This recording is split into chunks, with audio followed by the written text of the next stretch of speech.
영원한 구원의 근원이신 예수 그리스도, 영원한 구원의 근원이신 예수 그리스도라는 제목으로 말씀 전하겠습니다.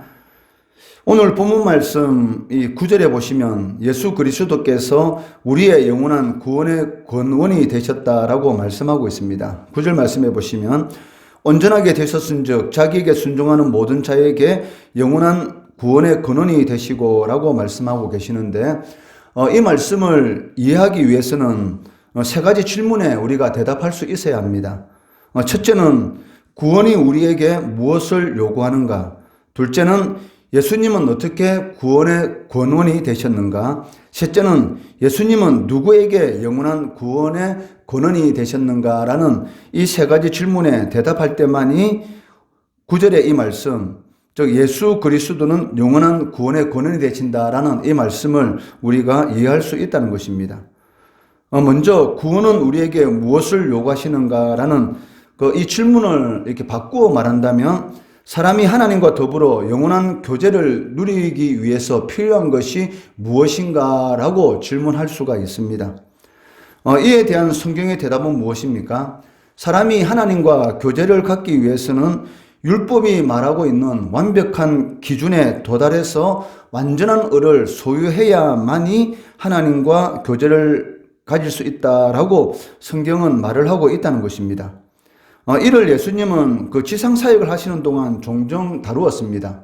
오직 믿음으로만이 우리가 구원을 받고 하나님과 온전한 이 교제를 나눌 수가 있다라고 이렇게 말을 하고 있는데, 사실 이 예수님께서 이 몇 가지 이 말씀하시는 그런 내용을 보면은 사람이 그 율법이 말하고 있는 그런 완벽한 기준이 있는데, 그 기준에 도달해서 그 하나님이 인정하시는 그런 완전한 의를 소유해야지만이 하나님과 이 교제를 가질 수 있다라는 그런 의미로서 이렇게 말씀하시는 것도 우리가 볼 수가 있다는 것이죠.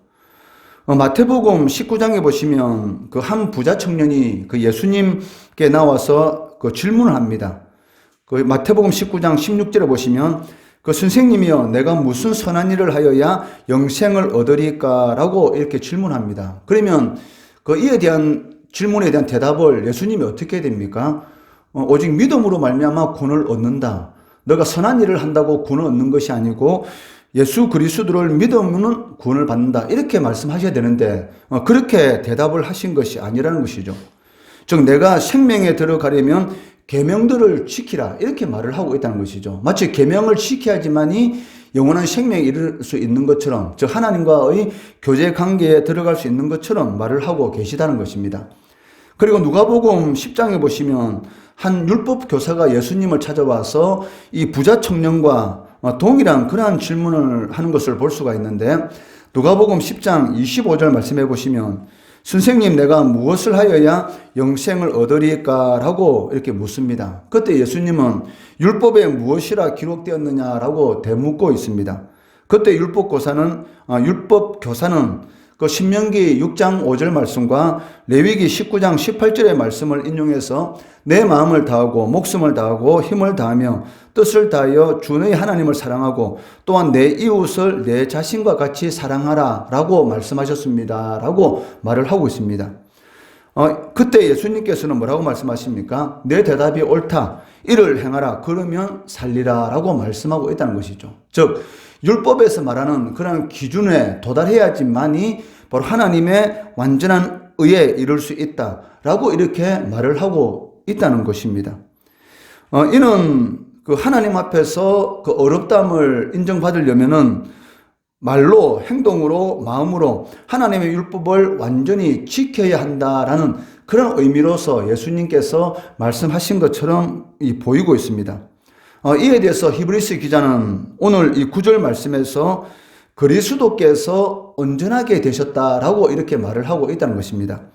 여기 온전하게 되셨다라는 이 말의 의미는 무엇입니까? 바로 그리스도께서 율법을 완성하셨다. 저 십자가에서 돌아가시기 전에 다 이루었다. 즉 율법이 요구하는 모든 기준에 대해서 내가 다 이루었다라고 이렇게 말씀하는 것을 볼 수가 있습니다. 즉 궁극적으로 예수님의 이런 모든 이러한 말씀들은 무엇입니까? 바로 예수 그리스도만이 우리의 영원한 권원이 되신다. 즉 인간이 할 수 있는 모든 행위를 통해서도 하나님 앞에 실질적으로는 그 의에 이룰 수 없다는 것이죠. 즉 이 부자 청년이라든지 이 율법 교사의 질문에 대해서 그를 행하라, 그래야 살리라 라는 이 말의 의미는 무엇입니까? 바로 율법에서 진정으로 요구하는 것을 행해야 되는데 그것은 무엇이냐면 이 영원한 구원의 근원이 되시는 하나님의 아들을 믿는 것이다 라는 그런 의미로서 바로 예수님께서 이 말씀을 하신 것이죠. 그런데 이 부자 청년과 그리고 이 율법 교사는 자신들이 어렵다는 것을 하나님 앞에 이렇게 내세운 것이죠. 그렇기 때문에 예수님께서 이 부자 청년과 이 율법 교사의 그 말에 대해서는 전혀 이렇게 아무 의미를 두지 않는 것을 볼 수가 있습니다. 왜? 자신이 어렵다고 여기고 질문하기 때문에 그래, 그렇다면 너가 한번 해봐라. 못한다는 것이죠. 즉 하나님의 아들, 즉 영원한 이 구원의 근원이 되시는 하나님 아들을 믿는 것만이 바로 율법의 모든 기준을 완성할 수 있다. 그를 통해서 하나님 앞에 이 어렵다함을 인정받을 수 있다라는 것을 간접적으로 이렇게 말씀하시는 것을 이렇게 볼 수가 있습니다. 이것을 9절 말씀에 그리스도께서 완전하게 되셨다. 즉 그리스도만이 모든 율법의 기준을 성취하셨다라고 이렇게 말씀하고 있습니다. 두 번째는 예수님은 어떻게 이 구원의 근원이 되셨는가라는 이 질문에 대답할 수 있어야 됩니다. 이 질문에 대한 대답을 오늘 이 8절에서 말씀하고 있는데 8절 말씀해 보시면 그가 아들이시면서도 받으신 고난으로 순종함을 배웠다라고 말씀하고 있습니다. 이 말씀은 그리스도께서 순종하심으로 구원의 근원이 되셨다라는 그런 의미를 가지고 있습니다. 즉 하나님의 아들인 예수 그리스도께서 하나님의 말씀에 완전히 순종하심으로 인해서 구원의 근원이 되셨다는 것입니다. 이에 대해서 이 존 칼빈은 이렇게 말을 하고 있는데 그분이 우리 구원의 창시자가 되신 것은 아담의 불순종을 그와 반대되는 순종의 행위를 통해서 고치셨을 때 그것이 바로 우리가 하나님의 눈에 어렵다함을 받게 되었다. 즉 어렵다함을 받을 수 있도록 만드셨다라고 이렇게 말을 하고 있다는 것이죠. 즉 아담의 이 불순종을 예수 그리스도의 이 순종의 행위를 통해서 완전히 고치심으로 인해서 하나님 앞에 어렵다함을 인정받을 수 있도록 하셨다라고 말씀하고 계시다는 것입니다. 이는 그 바울이 로마서 5장 19절에서 이미 말씀하고 있지 않습니까? 한 사람이 순종하지 아니함으로 많은 사람이 죄인이 된 것 같이 한 사람이 순종하심으로 많은 사람이 의인이 되리라. 즉 한 사람이 순종하지 않으므로 인류의 조상인 아담과 하와가 지은 모든 죄가 이 세상에 태어나는 모든 사람들에게 이 전가된다는 것이죠. 아기가 무슨 행위를 해서 죄가 있습니까? 그렇지만 이 세상에 태어나는 모든 사람들은 인류의 조상인 아담과 하와가 지은 이 원죄를 가지고 태어나기 때문에 이 세상에 태어나는 모든 사람들은 죄인이라는 것이죠. 즉 다윗은 자신이 엄마 뱃속에 있을 때부터 죄인이었다라고 이렇게 고백하는 것을 이렇게 볼 수 있다는 것입니다. 이런 이 세상에 태어나는 모든 사람들이 죄인이 된 것처럼 한 사람의 순종하신, 율법의 모든 것을 이 요구를 성취하신 예수 그리스도의 순종하심으로 인해서 많은 사람이 의인이 되리라 라고 이렇게 말씀하고 있는데 이것은 바로 이 대표성의 원리에 대해서 말씀한다라고 할 수가 있습니다. 하나님의 아들이신 예수께서 인간의 육체를 취하시고 십자가에 죽으신 이 사건은 인간이 하나님에게 진 빚을 대신 갚으신 사건이다라고 말을 할 수가 있습니다. 왜? 죄의 삭은 사망이다. 그 죄를 지음으로 인해서 그 값을 치러야 되는데 그 값이 무엇입니까? 바로 하나님과의 영원한 관계 단절, 그리고 육체적인 죽음, 그리고 영원한 지옥 형벌. 이것이 사망이라는 이 말의 의미 속에 이 세 가지 의미가 이렇게 들어있다는 것이죠. 즉 바로 이런 하나님께 진 빚, 죄의 값은 사망이라는 이 진 빚을 대신 갚으신 사건이 무엇인가? 바로 십자가의 사건이다라고 말을 하고 있다는 것입니다. 이를 오늘 7절 말씀에서 그는 육체에 계실 때에 자기를 죽음에서 능히 구원하실 이에게 심한 통곡과 눈물로 간구와 손을 올렸다라고 말씀하고 있는데 예수님께서 십자가에 못 박혀 돌아가시기 전에 겟세마네 동산에서 왜 이처럼 이 땀이 이 핏방울이 되는 그런 이런 고통과 이런 그런 통곡, 눈물, 이런 소원을 하나님 앞에 드리신 그 이유가 무엇입니까? 그 십자가의 이런 고통은 그 신성으로서 감당하는 것이 아니라 오직 인성으로, 즉 인간의 몸으로서만 감당해야 될 그런 고통이었기 때문입니다. 즉 하나님과 나는 하나다라고 이렇게 말씀하셨는데, 이제는 그 영원 전부터 하나인 것이 단절되는 그런 이런 고통, 오직 인간의 몸으로서 인성으로서만 십자가의 고통을 감당하실 수밖에 없었기 때문에 그 앞으로 겪어야 될 그 고통에 대해서 하나님 앞에 이 통곡과 눈물로 하나님 앞에 간절히 기도하는 것을 이렇게 볼 수가 있다는 것이죠. 왜? 인간이 하나님 앞에 짐 빚을 대신 갚는다는 것은 이루 말할 수 없는 그런 고통인 것이죠. 하나님과의 단절되는, 그 단절될 수가 없습니다. 왜냐하면 그 하나님과 예수님은 하나이기 때문입니다. 삼일체. 그런데도 불구하고 이 십자가의 사건은 그 단절되는 그런 사건이었던 것이죠. 그런 이 고통을 그 이기기 위해서 하나님 앞에 이 겟세마네 동산에서 이 땀이 핏방울이 되는 그런 가운데서 이 간구하시는 것을 우리는 볼 수가 있습니다. 이에 대해서 히브리서 기자는 오늘 본문 말씀 이 5장 1절부터 6절까지 무려 이 6절의 말씀을 할애해서 이렇게 설명하는 것을 볼 수가 있습니다. 그 1절부터 6절까지의 말씀, 그 내용이 무엇입니까? 바로 예수 그리스도께서 우리의 중보자와 대제사장이 될 자격이 있다라는 것에 대해서 말씀하고 있다는 것이죠. 1절 말씀해 보시면 대제사장마다 사람 가운데서 택한 자이므로, 저 이스라엘 백성들을 대신해서 제사를 드리는 대제사장은 이 사람 가운데서 택한 자이므로 하나님께 속한 일에 사람을 위하여 예물과 속지 않은 제사를 드리게 하였다라고 말씀하고 있습니다. 이 1절 말씀해 보시면 사람이라는 단어가 이렇게 두 번 이렇게 반복되고 있는데, 그 대제사장을 맡기 위한 그 첫 번째 조건이 무엇이냐면 그 사람이어야 한다는 것입니다. 왜냐하면 그 제사장이 하는 일이 무엇입니까? 하나님 앞에 예물 드리고 제사를 드림으로 인해서 다른 사람을 대표하는 것이죠. 즉 죄인이 이 소나 이런 염소나 이런 양을 가지고 와서 자신의 죄에 대해서 대제사장에 구하게 되면 제사장이 어떻게 합니까? 그 짐승의 피를 가지고 그 대신 이런 죄를 사하는 그런 예식을 행하게 되는 것이죠. 그렇기 때문에 이런 그 사람을 대표해서 행하기 때문에 대제사장도 이 사람이어야 한다는 것입니다. 그렇기 때문에 1절 말씀은 바로 이 대표에 올린 것이죠. 죄인을 대표해서 대제사장이 대신 제사를 드리는 것, 이것이 바로 대표에 올린데, 다른 사람을 대표하려면 당연히 제사장도 사람이어야 한다는 것입니다. 똑같은 조건에서 이 제사를 드려야 하는 것이죠. 이것을 2절 3절 말씀에서는 그가 무식하고 미혹된 자를 능히 용납할 수 있는 것은 자기도 연약에 휩싸여 있습니다. 그러므로 백성을 위해서 속죄제를 드린 것 같이 또한 자신을 위하여도 드리는 것이 마땅하니라. 이것은 예수 그리스도에 대해서 말씀하시는 것이 아니고 구약시대에 아론의 이런 자손들, 그 자손들이 행했던 이 제사장에 대해서 말씀하고 있는 것입니다. 이스라엘 제사장들이 죄인인 이 백성들을 용납할 수 있었던 것은 자신도 또한 이 죄인의 위치에 있었기 때문입니다. 그래서 이스라엘 백성들을 위해서도 제사를 드리지만 자신을 위해서도 제사를 드려야 했다는 것입니다. 그러나 이 제사장의 직무는 아무나 받을 수 있는 것이 아니었습니다. 즉 하나님께서 임명을 한 사람들만이, 바로 아론의 자손들만이 이 제사장의 직무를 행할 수 있었다는 것입니다.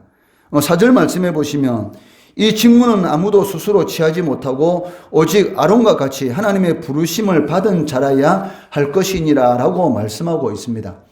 아론이 백성을 대표해서 대제사장으로서 하나님께 제사를 드릴 수 있었던 그 이유는 무엇입니까? 아론이 특별한 능력이 있어서 그런 것이 아니라 그 하나님께서 부르셨다는 것이죠. 즉 하나님께서 임명해 주셨기 때문에 아론과 아론의 후손들이 바로 이 대제사장의 이런 그 사명을 감당할 수가 있었던 것입니다. 이와 마찬가지로 히브리서 기자는 그리스도께서 우리들을 대표할 수 있는 그 이유가 무엇입니까? 바로 하나님께서 그리스도를 우리의 영원한 대제사장으로 세우셨기 때문이다라고 말씀하고 있습니다. 5절 6절 말씀해 보시면 또한 이와 같이 그리스도께서 대제사장 되심도 스스로 영광을 취하심이 아니요 오직 말씀하신 이가 그에게 이르시되, 즉 하나님께서 그에게 말씀하셨다는 것이죠. 즉 너는 내 아들이니 내가 오늘 너를 낳았다라고 말씀하시고, 즉 예수 그리스도는 하나님의 아들이시다라고 말씀하셨고, 또한 이와 같이 다른 데서 말씀하시되 내가 영원히 멜기세덱의 반차, 즉 이스라엘 백성들의 대제사장은 이 아론의 후손의 대제사장이 되었는데, 예수님은 아론의 후손이 아니었습니다. 그런데도 불구하고 어떻게 우리의 영원한 대제사장이 됐나? 즉 예수님은 아론과 같은 이런 일시적인 그러한 사람으로서의 대제사장 직분을 받은 것이 아니라 아론의 후손이 아닌 특별한 다른 계통을 통해서 바로 영원한 대제사장이 됐는데, 그것이 무엇입니까? 바로 이 멜기세덱의 반차를 따르는 제사장이다라고 이렇게 말씀하고 있다는 것이죠. 즉 예수님께서 우리의 영원한 대제사장이 된 것은 바로 하나님께서 그렇게 세우셨기 때문에 그러한 일을 감당할 수 있었는데, 그것은 아론과 같은 그러한 대제사장이 아니라 특별한 다른 계통, 즉 멜기세덱의 이런 반차를 쫓는 그러한 대제사장이 되셨다라고 말씀하고 계시다는 것입니다.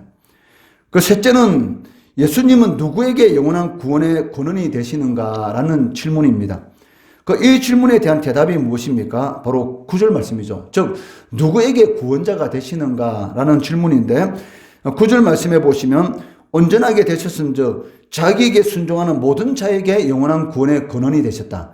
즉 순종하는 자들, 즉 예수 그리스도께 순종하는 자들에게만이 영원한 구원의 근원이 되신다라고 말씀하고 계신다는 것입니다. 즉 구원을 위해 예수 그리스도께 순종한다라는 이 말의 의미는 무엇입니까? 요한복음 6장 28절 29절 말씀해 보시면 이에 대해서 예수님께서 답하고 계시는데, 그들이 묻되 우리가 어떻게 하여야 하나님의 일을 하오리까? 여기서 일이라는 이 단어는 순종이라는 그런 의미를 가지고 있습니다. 즉 우리가 어떻게 해야지 하나님께 순종할 수 있습니까? 이렇게 질문할 때 예수님께서 뭐라고 대답하십니까? 예수께서 대답하여 이르시되 하나님께서 보내신 이를 믿는 것이 하나님의 일이니라. 즉 하나님께 순종하는 것이다 라고 말씀하고 있다는 것이죠. 즉 예수 그리스도를 믿는 것, 이것이 바로 하나님께 순종하는 것입니다. 우리가 예수님을 진정으로 믿는가, 이것이 바로 하나님께 순종하는 그러한 삶을 살아가는 것이다 라고 말씀하고 있다는 것입니다. 만일 우리가 예수님을 믿지 않는다면 이러한 복음, 즉 좋은 소식은 오히려 우리들에게 저주가 된다는 것이죠. 이를 요한복음 3장 26절 말씀해 보시면 아들을 믿는 자에게는 영생이 있고 아들을 순종하지 아니하는 자는 영생을 보지 못하고 도리어 하나님의 진노가 그 위에 머물러 있느니라 라고 말씀하고 있습니다. 즉 예수 그리스도를 믿는 것, 즉 그 아들을 믿는 자에게, 즉 하나님의 일을 하는 자, 즉 하나님께 순종하는 자들에게는 영생이 있지만 아들을 순종하지 않는 자들에게는 하나님의 진노가 그 위에 머물러 있다는 것이죠.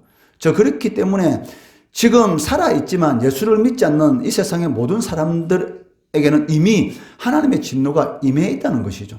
그것을 우리는 알 수가 있습니다.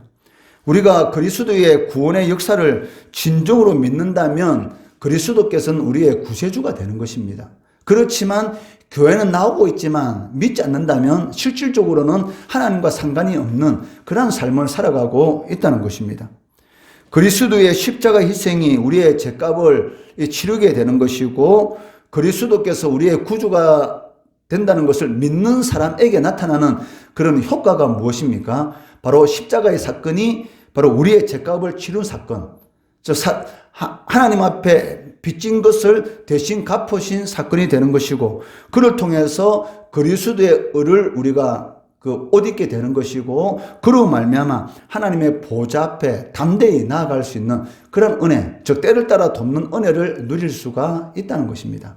이것을 꼭 명심하시고 바로 그리스도만이 우리의 영원한 구원의 근원이 되시고 그리스도만이 모든 문제를 해결할 수 있는 이러한 해결책이 되는 것입니다. 이것을 꼭 명심하시고 하나님의 일은 다른 것이 아닙니다. 바로 예수 그리스도를 믿는 것입니다. 잘 믿는 것.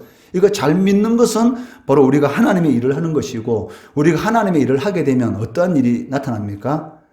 너희는 먼저 그의 나라와 그의 의를 구하라. 그리하면 우리의 모든 필요들을 다 해결해 주신다는 것이죠. 인생에 문제는 없을 수가 없습니다. 우리는 자꾸 문제가 나에게 지나가기를 바라는데 지나갈 수 없습니다. 삶 가운데서는 반드시 문제는 있을 수밖에 없어요. 그런데 그 문제를 회피하면 안 됩니다. 당연히 우리의 삶 가운데는 문제가 있을 수밖에 없다. 왜? 그 문제를 주시는 분이 누구십니까? 하나님이십니다. 그렇기 때문에 그 문제를 회피하지 말고 이런 문제가 일어나지 않기를 바라는 것이 아니라 문제가 일어나면 기도하면서 그 문제 속으로 들어가야 됩니다. 그러면 그 문제를 해결하는 그런 기쁨을 우리가 누릴 수 있다는 것이죠. 이 수학을 잘하는 애들의 말을 들어보면 행복하대요.